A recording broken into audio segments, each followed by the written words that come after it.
I remember the exact moment my sister Brooke got accepted into law school 3 years ago.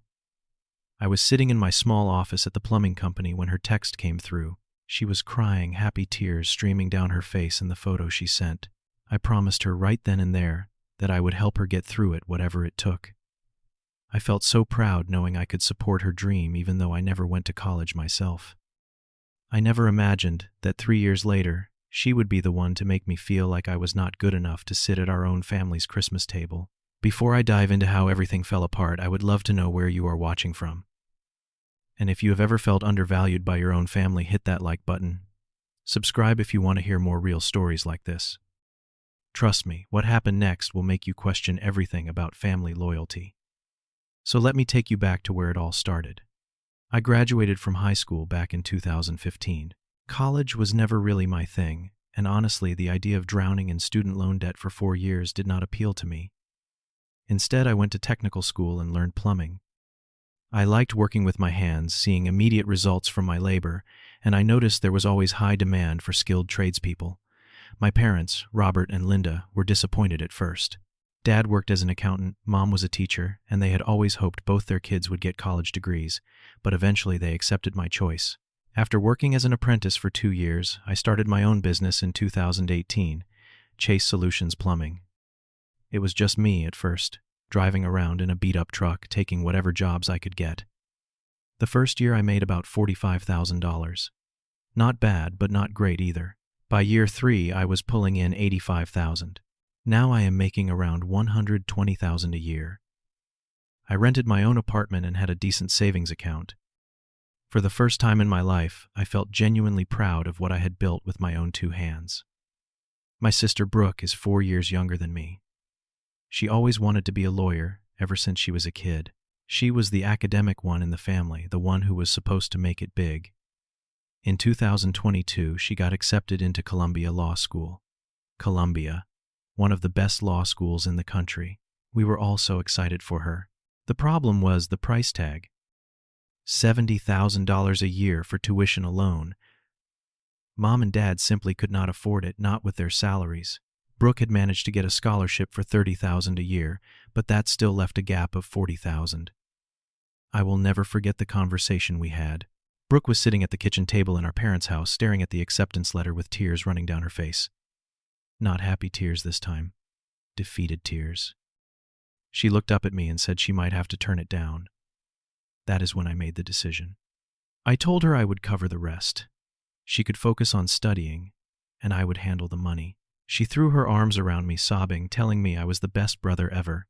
I set up an automatic payment of $3,500 a month to cover her tuition and living expenses in New York City. It was a lot of money, but she was my little sister. I wanted to give her the opportunities I never had. Things were fine for the first year or so. Brooke called regularly, told me about her classes, seemed grateful, but somewhere during her second year I started noticing changes. Little comments here and there about careers, about the importance of networking, about the world she was entering. She started spending less time at home when she visited. She seemed distant. Thanksgiving of 2023 was when I first felt it clearly. The whole family gathered at Mom and Dad's house in Connecticut. Brooke brought home a classmate from law school, a guy named Preston. His family was loaded. Father was a federal judge. Mother sat on the boards of multiple charities. Preston had that polished old money look about him. During dinner, he asked me about my work. I told him about a recent project where I had fixed a major pipe burst at a mansion and made $8,000 in 1 week. I was proud of that job. It was complex, and I had solved the problem efficiently. Preston laughed. Not a friendly laugh, a condescending one. He said, "That is quaint. I guess someone has to do the dirty work." Brooke did not defend me. She did not say a word. Instead, she laughed along with him and quickly changed the subject to her summer internship at some prestigious law firm. I sat there feeling like I had been punched in the stomach. Mom looked at me with pity in her eyes. Dad immediately started asking Preston about his career prospects. I spent the rest of that dinner in silence, suddenly feeling like an outsider in my own family. 2 weeks before Christmas, I called Brooke to ask about holiday plans. Her voice sounded annoyed when she answered. "Oh, you are still coming?" she asked. I was confused. Of course, why would I not? There was a pause.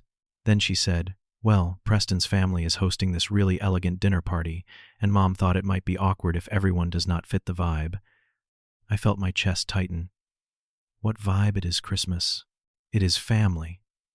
She got defensive. You know what I mean, Chase. Preston's dad is a federal judge. His mom is on the board of 3 charities. They are used to a certain type of conversation.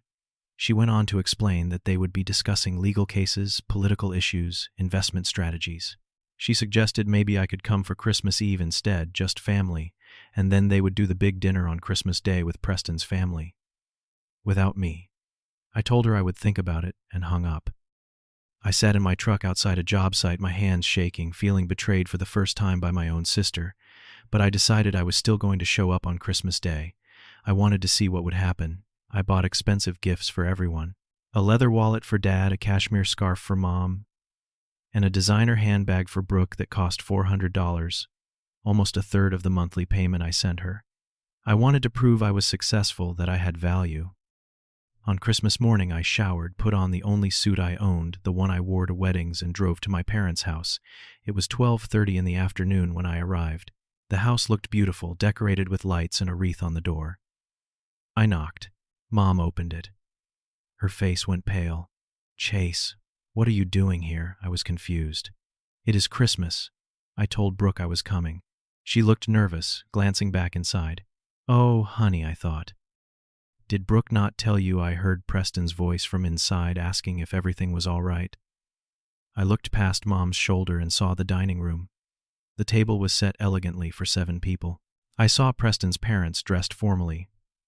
Brooke in an expensive dress, Dad in his suit, and what looked like Preston's grandparents. There was no place set for me. They had deliberately planned Christmas without me. And that is when Brooke appeared behind Mom, and I saw something in her eyes I had never seen before. Shame.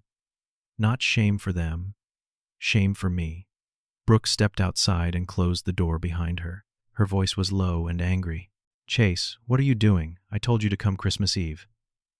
She looked down at her expensive heels. This is not a good time. Preston's family is here, and this is important for my future. I felt anger rising in my chest. Your future, I am paying for your future, Brooke. She flinched. That is not fair.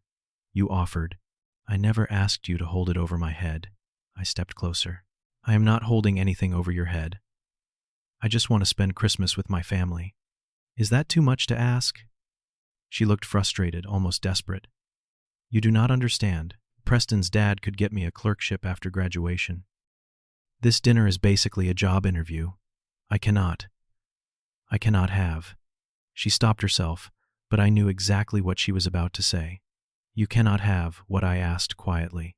Your plumber brother embarrassing you. She said nothing, and her silence was the answer. Say it, Brooke. Just say it.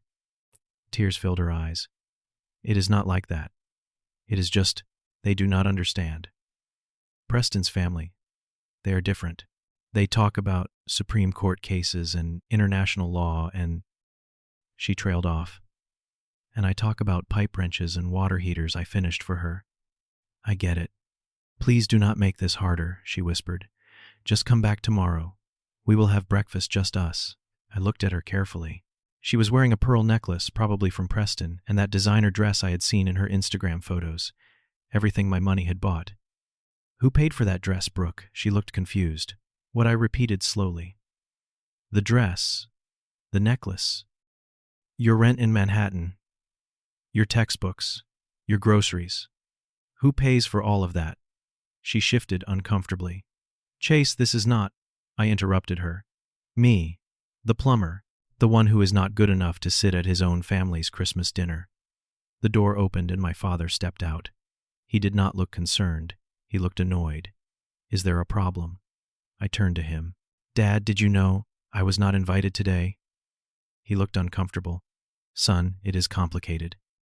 Preston's family is here for Brooke's benefit. It is networking.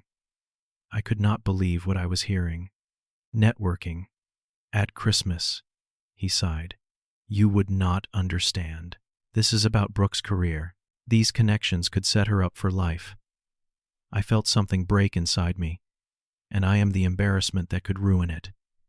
Dad did not deny it.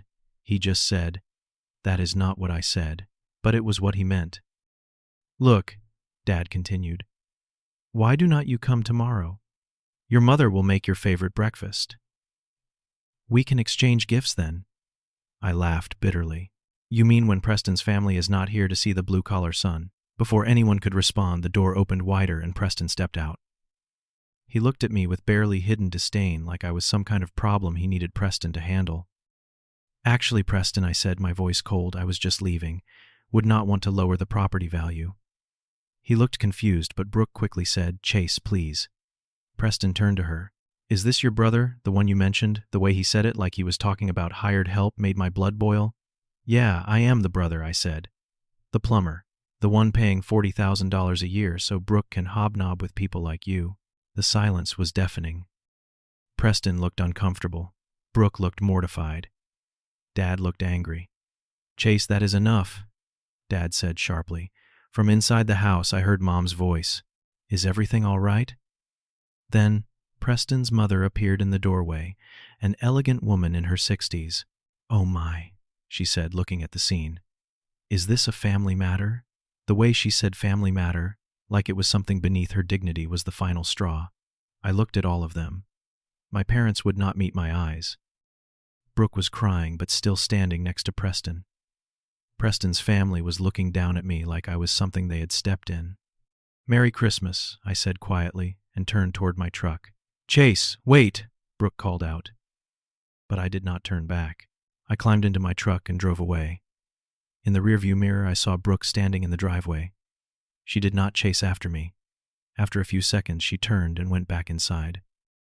I drove aimlessly for an hour, passing neighborhoods lit up with Christmas lights, families gathered in warm living rooms. I finally stopped in an empty parking lot. I sat there in my suit, the wrapped gifts for my family still on the passenger seat. I felt numb. My phone buzzed. A text from Mom. "Honey, I'm sorry. You know how important this is for Brooke. Please understand." There was no text from Brooke. I stared at my phone, then opened my banking app. I looked at the most recent transaction. $3,500 transferred to Brooke's account that morning. Automatic monthly payment. I did the math in my head. $3,500 times 36 months. $126,000 total. That was a down payment on a house. That was my truck paid off. That was an early retirement fund. I hovered my finger over the cancel recurring payment button. Part of me thought maybe this was just a misunderstanding, that Brooke was just influenced by Preston and his family, that she would come around eventually. But then I remembered the way she looked at me like I was an embarrassment. The way she did not defend me at Thanksgiving. The way she had been pulling away for months, maybe longer. All those little comments about real careers and jokes about manual labor. The increasing distance every time she came home to visit. This was not sudden.